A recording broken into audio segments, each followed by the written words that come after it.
Hi guys, welcome to YOBOLive. We are very excited to be here and help you guys figure out your B-School journey.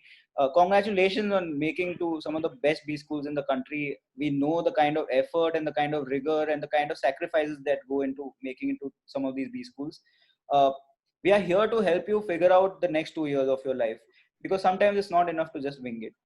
So without further ado, I'm going to introduce Oindila, who's my co-host, and also we've written a book together around this, which is also called "You Only Be School Once." Oindila, thanks a lot for doing this with us. And I'm also going to introduce the two guys from campuses, your future seniors, who are going to join us here. There's Ananta, who's joining us from IIM Ahmedabad, and there is Manav, who's joining us from IIM Lucknow. So, guys, quickly, we are going to get into the first question, and then I'm going to bring in Oindila to ask the next questions. When you entered B School for the first time, what was it like? Entering the classrooms, the hallowed classrooms of I am Lucknow and I am Ahmedabad. Everybody talks about it. What was it like entering those classrooms and confronting those intimidating professors and trying to answer their questions or making sense of what they're trying to say? What were the first few weeks like? I think the buzz is over, like even before the classes start. You have already seen that what's happening, and even before the classes start, the buzz is over. And it's very different from the undergraduate days in the sense that in undergraduate, your attendance is not mandatory. And here you come in a B school where the sheer amount of discipline in a classroom that you require makes it so difficult for you. So an 8:45 class is something like you have to enter by 8:44:59. If you enter at 8:45, the professor has all the right to not allow you enter. So this is one thing why it makes it so difficult. The sheer amount of work that you have to do in a day, reading 3, 4 case studies, projects, assignments, and so many things that go into it. And that is where you cannot just rely on individual brilliance, but you need a good group of people around you to help you through this journey. And that is one of the recommendations that I'll give to my juniors who would be joining this year. When you come to a B school, come out of that individualistic mindset and do not compete, rather collaborate in a B school. And then you will make the best out of these 2 years. Manav, do you want to add something? Yeah, so Ananta has summarized it very well. I would just like to add that do not, just like Ananta mentioned, do not have any preconceived notions about the life gonna be very tough or very easy. You will settle in very easily with time, and with experience, you will know how to overcome all those challenges. The unique things about B School would be the early morning quizzes. This can be at 7:30 a.m. or even late night quizzes can be till 8 p.m. or 9 p.m. So it all depends on how your classes are scheduled. You might also see a new thing in terms of if you are trying to invest more time in extracurriculars or something other than your academics, then your academics might start to suffer. So all those things will come together. It will take time, but slowly each and every one of you will surely settle into a B school. All right. Go on, Oindila. Yeah, so you guys bring up some interesting points, right? Like Ananta brought up the point of discipline. Manav, you brought up the point of, striking that balance between academics and extracurricular. Too much of one makes the other suffer. So I remember when we were starting our B school, we were told this one thing, that there is this golden triangle of in a B school. One point being your academics, the other point being your extracurriculars, and the third point being sleep. I just want to understand, how did you guys balance these three things for yourself, and what would be your advice to the new batch that's coming in? Because when we come in, we think that we'll do everything, right? हम ये भी कर लेंगे, वो भी कर लेंगे, like we'll just ace through everything, but the reality check happens really soon. So how did you guys manage the golden triangle? What were the two most important factors for you? So in terms of academics and extracurriculars, I would say here extracurriculars are rather different. Like in undergraduate days, where the academics, the extracurricular was the only sole way to show your organizational skills, leadership skills. Here, academics as well plays that part. Okay, you need to be a good team player to be good at your academics. and the sheer volume of work will make extracurriculars really, really difficult in a B school. However, that's where choosing your clubs and committees very cautiously become like really, really important for you. Do not choose activities which do not interest you and you do not and you're not generally passionate about it. If you're not, then just do not opt for it. Some people do opt for it just to have that in their CV that they have joined so many clubs and that, but it really doesn't matter. What matters is the quality of work that you do in a particular committee or a club. And if you are genuinely interested in that activity, if you are passionate about it, you would that extracurricular activity would rather act as a stress buster. And if you're not interested in that, and if you are like forced to do that particular thing, like organize an event that you do not want to do, rather it will add on to the academic stress that you're already facing in a B school. So that's what I would say. Like if you are genuinely passionate about it, pursue those activities and do great in those activities, and you will definitely manage your academics and extracurricular. So Ananta talked about two of those parts of a triangle. The third one being the sleep. I'll talk about how to manage your sleep, especially in a B school. So forget sleeping for the first 2-3 months. Uh, by forget sleeping, I mean you will have around 2 to 3 hours every day. But I'll tell you a very simple method how you can increase your sleep. Just try to sleep between the lectures, for not in the lectures, between the lectures. So let's suppose we have a 2-hour break between two lectures. So for my case, I had a cycle, so it took me 1 minute to reach the hostel back and just take a nap. So the power naps become more important than the actual good night sleep. Try to manage your sleep through the power naps instead of relying on the night to sleep. So that is something you will realize very soon. That's very valuable advice, Manav. I want to go back a little bit to the classroom again. Now, there is a new animal that probably you guys face for the first time, especially engineering college students, which is class participation. Now, this is a completely like ridiculous thing, and it has a certain bias towards extroverts and people who like to talk a lot. So, what was that like? Having marks allocated to class participation, the professor wanting you to raise your hands and say something and contribute, hopefully in a positive and a constructive way. But what was that like for you guys to navigate? Not really like I would say a bias or something like that. Just imagine like you are in any company or any organization. It's not just important to have a valuable point in your mind. It's also important how you put it across, and that is what you learn in through class participation. And what you actually learn is you do not have the full time for you. Like if you get a chance, it's very difficult to get a chance with so many people raising their hands. And once you get a chance, you have to make sure that you complete your entire point within 30 seconds or 1 minute. So you have to learn how to complete your entire point within this amount of time. So that's, I think, a very valuable skill that you learn. Just to be very cautious about this. If you do not complete it within the 1 or 2 minutes, be ready to face it from your class in the form of slow claps or something or the other. So you have to learn this skill. In any way, you will learn this skill in a Bschool. That's why class participation becomes really important. Two recommendations again for class participation. Do not hesitate to add on points if you have something valuable. And second, if you do not have anything valuable, do not go for a desperate class participation. So these two recommendations I would leave for the people who are going to join Bschool this year. Manav, what's it like for you? How do you approach? I also want you to bring in the unique engineer's perspective to class participation here. Sure.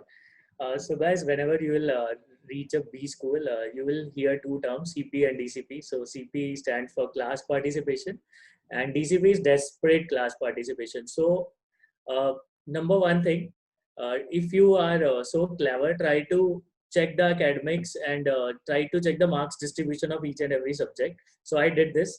So there are some subjects which have zero component for class participation. So you don't need to worry about that. You can even sleep in those. So these are some honest advice which you should not tell to the professors. For the subjects which have a component, let's say 5 to 10% for the class participation, what I used to do, since Ananta has told the generics of these, I just will touch upon what I used to do. uh, ask a question in the very beginning. So I just took first 15 minutes to either ask a question or bring out some point to the class, and then I would just relax. So I knew that I had a participation in that particular day. So these are some of the tips and tricks which you can use, because I have seen that some professors actually start assessing your exams even on the basis of your CP. So there are some professors which you will not know earlier, but as your midterms get checked, you will realize that some people who have high CP, they will also have high amount of marks in the midterms. So try to understand which are those professors, which are those subjects, and yes, do not engage in DCPs. CP is preferable rather than a DCP. That's fairly honest, I would say, guys. Very, very honest, actually. So this brings me to this other interesting point. Again, even in my undergrad, there was no compulsory attendance, right? So we would bunk left, right, and center. When I was about to graduate, I realized that recession has hit. So probably now in my fourth year, I was one of those weirdos who attended every class in my fourth year and aced my last two semesters, because I was like, oh shit, I need this to get a job, right? But when I went to Bschool, the way I made my decision whether it's okay to bunk a class or not was that I had this calculation in my head that if I look at the total number of classes I have and the amount of fees that I was paying, and ISB, as you know, has a very high fees, it amounted to 4,000 rupees per class. So I would decide like that whether it's okay to bunk a class or not. What do you guys do? Do you bunk the classes? Is it okay to bunk the classes? And if yes, how do you take that decision? Okay, so I'll start with this. Regarding bunking the classes, so this has been I have very different opinions on this. So for the first 2 terms, if I talk, so we have had 3 terms till now. I bunked almost as many number of classes as was required to reach that 80%. So yes, if there is a subject which has 30 classes, you would easily bunk 80%, 20% of those, and you will easily manage no grade drop position in your academics or your exams. But in the second term, I realized that those students, again, I'll touch upon CP, those students who had full attendance, they had high CP, the professors started noticing those people more because when the attendance was compiled, the marks were given based on even attendance for the CP. So in the third term, I literally have 100% attendance in each and every subject. Since I realized it after 2 terms, I would recommend everyone to only miss the class if you have some medical emergencies or something very, very, very important comes up. Don't miss the classes for sports. Don't miss the classes for, let's say, any cultural fest. You will easily get time to get yourself involved in something else. Even if I didn't realize you were such a good boy type. Nice. So, and also I'll talk how my CGPA increased just when I started adding more classes to my schedule. Earlier, I was a CR of the class, so I used to bunk the classes for my class itself, which wasn't good. There were various events. I thought that like engineering class, I have to organize those events, and those are my priority. But yes, you will realize it later that better to attend most of the classes and only miss it if it is very, very essential for you. All right. Here I want to come to the entire classroom experience. There are all kinds of classmates that you have. There are the Ghissu types, then there are the teachers' pet types, then there are the chiller types. So I will come to the group assignment जहाँ पे बहुत सारा freeloader और वो सब चीजें बाहर आता है. But classroom में भी बहुत सारा बाहर आता है. So what are some of the characters from your lectures, from your classrooms that you guys remember very distinctly from the first year? So the kind of characters I would say in at least I can speak for Ahmedabad. It's very, very competitive within a classroom. As we already talked about mass participation, once the teacher like gives a moment to speak something, you will see like 40, 50 hands already, already raised. So it's very difficult in that scenario to get a chance to speak. And though it's competitive in the classroom, I would say yes, all the types that you mentioned are there. I really do not want to touch on this topic because I have to go back to campus and face the same class. So I really do not want to go into specifics of this, and it's really difficult to explain the characters. Like you only understand when you see them firsthand. So it's very difficult to explain it in that way. However, it's very competitive, but really, really good to be between like among so many smart people around. It's really fun to learn from them. And though it's competitive, everyone has their own nature, whether it's a free rider or like whether it's a very competitive person. But you learn from everyone, and everyone has their kind of an expertise. Even if there's a free rider, you have a lot to learn from him as well. How to free ride, but not show anyone that you are a free rider. That's also a skill that you need to develop over the years. So I think that yes, this learn a lot from all the people around, from all the characters that you have in your B school. And the award for the most wise B school student of India goes to Ananta for making that comment. Thank you so much. I think like many of the students, even people who are joining the B school or are going to join the B school, will soon realize it in the next 3-4 months. So I'll ask something, right, guys? In terms of, I think Manav, you sort of touched upon that. So you do not think that for you in your B school experience, devoting time to extracurriculars was a conscious choice that you had stayed away from? Would you say that? I wouldn't say I stayed away from extracurriculars. I actually spent my free time for extracurriculars. So instead of lying down in the hostel and looking at your phone and just chatting with the people around, it's better to go play any sport, go to any event which is happening around in the campus. So the campus is always lively. You will always find someone doing something in the campus. You can also go to a normal restaurant in the campus and just have a talk with the seniors, with the juniors, with everyone around. Instead of wasting my time of my free time actually out of the Acads, I spent on extracurriculars, and it didn't take me any conscious efforts to make that choice because I love playing sports.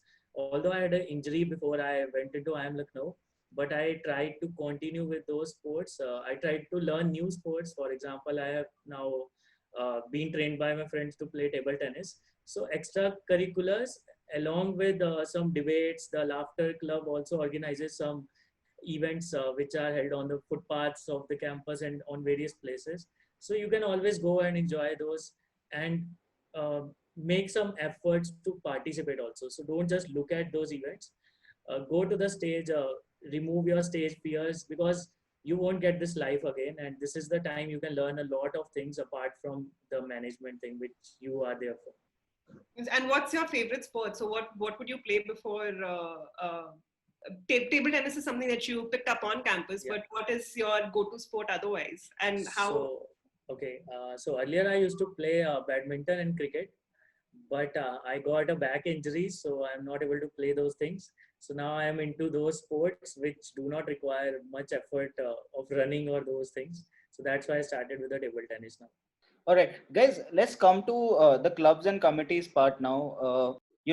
I understand that, you should pick clubs basis what interests you and what are your passions, etc. But there is always this unsaid ranking on campuses in terms of which are the clubs which have the most swag value. For example, मतलब कि ये तो प्लेसकॉम का बंदा है यार, मतलब जो ये जेनसेक है यार, जो that tone जो होता है. So what is the pecking order like? What is the coolest or the most swag worthy committees to be in generally? You may have your own opinion, and I want you guys to tell us that as well. But generally, what is the perception on campuses about this? So regarding clubs and committees, I would say the swag value depends on the individual. I'm not trying to dodge this question, but the swag value actually depends on the individual. If you are a placecommer, you will always think that the placecom is best. If you are a member of the cultural committee, you will think that you are the best because you are organizing many events, be it Diwali, the Sahara, or every other thing. So the swag actually everyone feels swaggy in the campus, be it any committee, because they get the right to write in their CV that they have organized these number of events. Again, yes, people before joining the campuses think that the PlaceCom is the godfather of all other committees, which is not true. I won't say that a single committee is the leading in terms of swag value or the power on the CV. Like Ananta mentioned before, it's all about your interest. If you are interested in working, you might also make your committee the best committee in the campus for that particular year. It all depends on your interest. The more time you spend on the committee will depend on how much interested you are in working for that. So that would answer this question, I guess. Not really, but okay.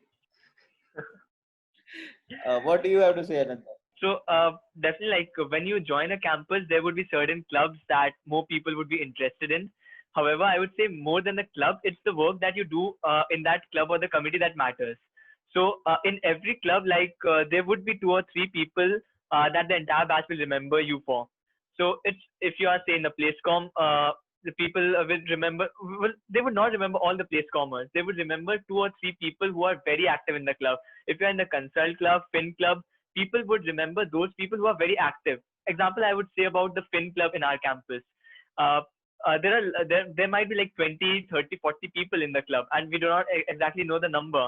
However, there are some people who come to take remedial sessions for the various Fin courses, and all the engineers love them. Like we need someone to take those REM sessions, and we just love those people who come and teach those things just before the day of the exam. So it's about that. If you're in the Fin Club, people do not remember everyone, but the people who take those sessions and people who are actually actively involved in it, people remember them, and that's why what you do in the club that matters. And at the same time, like PlaceCom, people might think that okay, that has a swag value or something.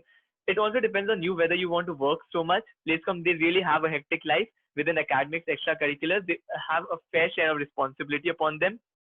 So it also depends on you whether you are ready to take that amount of load. And if you think that you are ready, then probably that committee interests you. Otherwise, you would probably stay away from those things. Yeah, so I think one of the questions, of course, there is a lot of swag value to certain clubs. It always has that halo effect, right? There are these particular clubs who everyone sort of looks up to, and they know that इस campus में ये club बहुत फोड़ू club है, right? But what I probably want to ask or glean from you guys is that.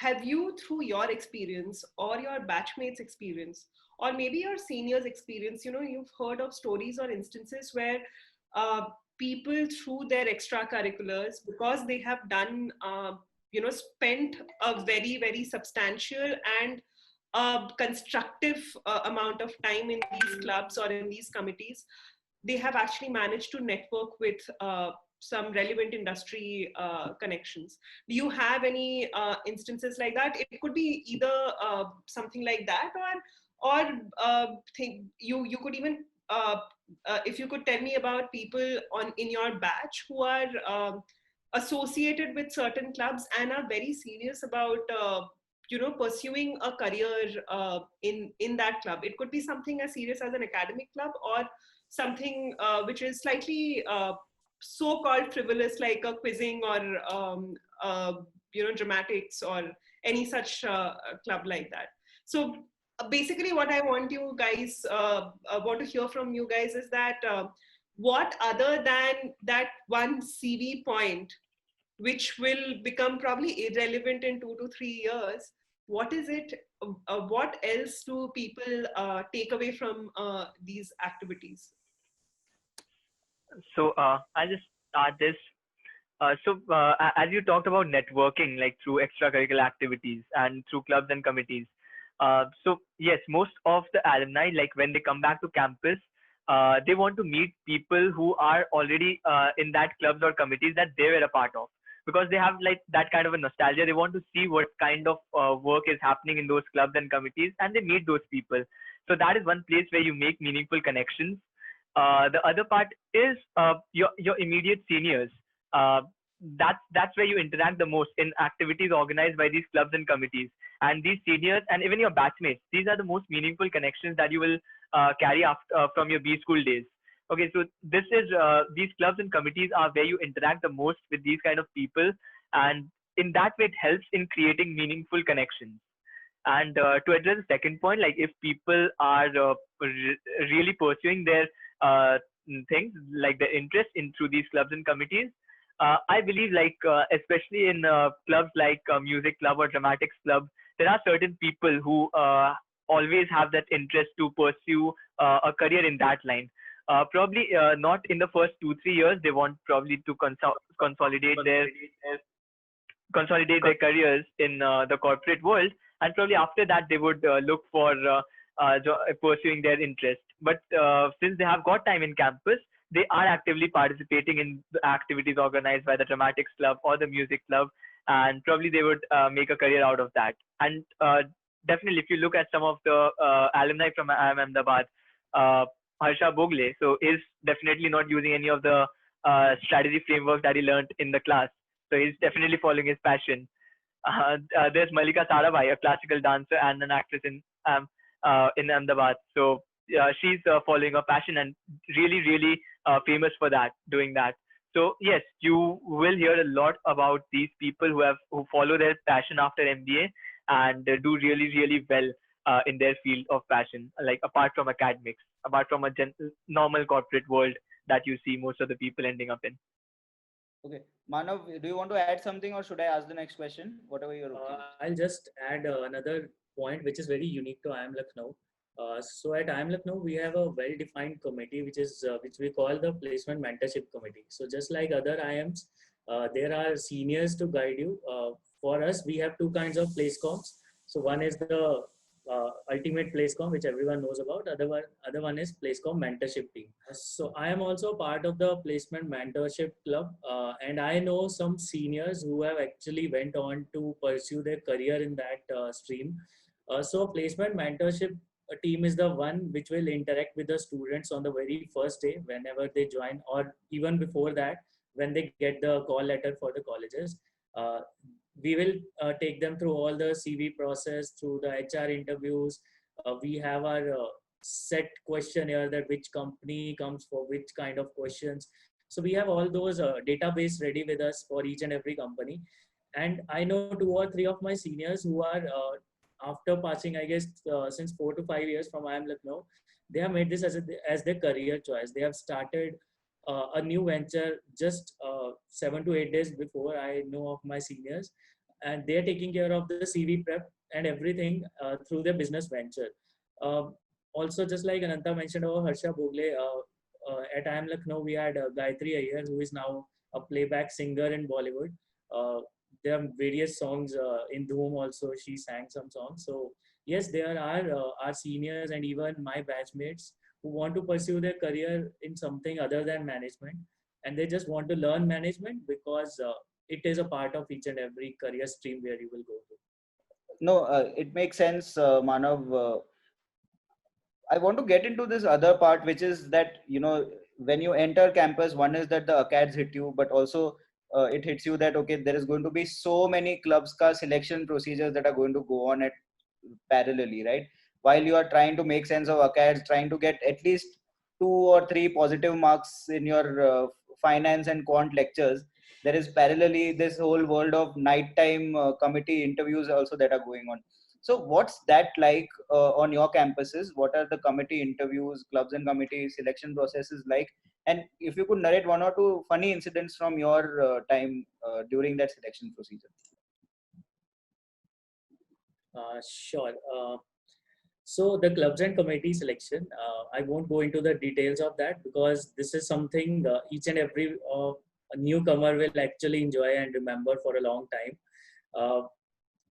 I will just tell you a very funny incident which happened with me. So I was through my last day of selection, and I still had three clubs and committees in line to choose from. Rather, they were choosing me. So I remember there was a time at around 12:50 a.m. in the morning that I had all the 3 interviews scheduled at the same time for all the 3 committees. And when you request the seniors to change that, they will say, okay, you want me to change because you are not interested in my particular committee and you want to go to some other one. So then you have to actually decide how will you run between these 3 or 4 or 5, how many committees are left to be go to the interviews. So I remember I went on to the first one. I won't name the committee. I realized that there is a delay going on in the interview. I took someone's cycle without even asking him. Went on to the other one. Went there, told them that I am ill. I please reschedule so that I can come back after taking a medicine. Went back to the third one. Uh, Gave a very small and a very bad interview because I didn't want to go to that one. Came back to the first one again. Somehow attempted it and then again went to the second one. So it went till I was juggling between these clubs and committees till 4 a.m. in the morning. But eventually I landed in the placement mentorship team where I wanted to. Right. Okay. Ananta, you want to add something here? So again, if I detail out, a lot of my juniors will know about it, but it is something that they have to experience it firsthand. One advice to the IIMA juniors, if they are watching this, I can give is be ready for an all-nighter before the this club run or whatever this happens. So be ready for an all-nighter. And the thing is, it will be really hectic, and I cannot exactly detail out how it's going to be. You have to experience it firsthand, and you will really enjoy it. It will stay with you throughout the year. That's all I can say in this. Really, I cannot detail out anything because I'll be giving out so many things if I even narrate any incident that happened with me. Thus spoke the wise diplomat. Really, I cannot say this. Like, they have to experience it. It's so sacred for Ahmedabad. We'll be very like Kunja and I will be looking forward to your career chart, and we want to see you as a diplomat sometime in the future, whose address we listen to on TV or whichever media we will be hogging 10-20 years down the line. You know? Or he could be simply dating a controversial woman and he'll be like, we are just friends. Kunj, like such simple dreams you have. Like such. Yeah, because I want him to not be a diplomat. Anyway, yeah, Oindila, you want to go on? I think for me, I'm mostly done, but there is this one question I want to ask both of you.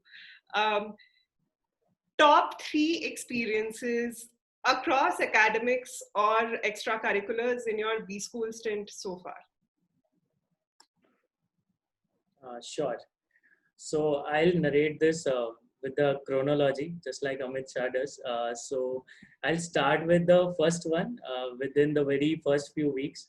So the most memorable experience with the first month I had was being Mr. Fresher at IIM Lucknow. So I remember I was, so I just like I told, I had some back injuries and I couldn't move much before I went into the college. But somehow I gained courage and I performed music as well as a dance performance on the stage, and it went through well and I got selected for the Mr. Fresher. Second and third are all in the third term itself after the placement. I won't say the placement is something memorable because that is a part and parcel of each and every student's life. The second one is so I'm more into entrepreneurship. So I had my own venture started in the month of around November, and it got recognition from the United Nations at the Asia Pacific level. So that is something I can never forget because it's something which is ongoing, and now my venture is into the accelerator program and sponsored by United Nations. So that is something I can never forget. A big takeaway from IIM Lucknow. And the third one is just in the month of March 2020, I worked along with my team for some solutions to fight against COVID-19, and we made a cut to the global top 10 business ideas, which would help the government of India in curbing this and how to save small and large businesses.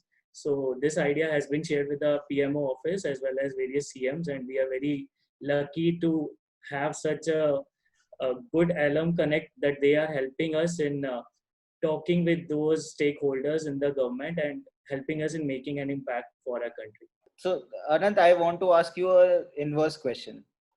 Yeah, sure. Your academic experience at IIM Ahmedabad, what was the lowest point that you've been at, and how did you come out of it?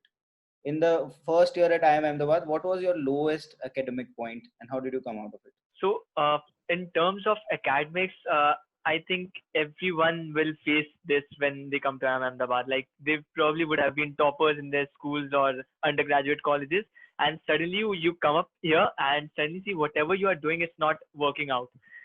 Probably you were the smartest, but here, no matter how much effort you put in, you will definitely be in one of the subjects at least. There would be people who would be much better than you. Okay, in some of the subjects you might be doing good. For example, quant and these were my subjects, so I was really doing good in them.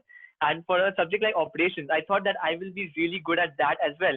However, suddenly you see a bunch of people. There are like so many engineers out there and so many other people as well doing so well in those subjects. No matter how much effort you put in, you end up with a grade, and that's relative grading. So ultimately, no matter if you even if you score a 96, I've ended up with a grade B at 96, getting 96 out of 100. So, and how the grade drops at 100, you have A pause. At 99, you have A, and that is how the grade drops.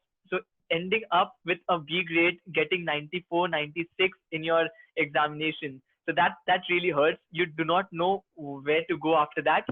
However, the thing is, you soon start realizing this, that no matter it's not a big concern, because all the people around you are really smart people, and if it happens in one subject, you will have your day as well. It's in some of your subjects, you will score better than them. So you definitely have to make well with these kind of thoughts.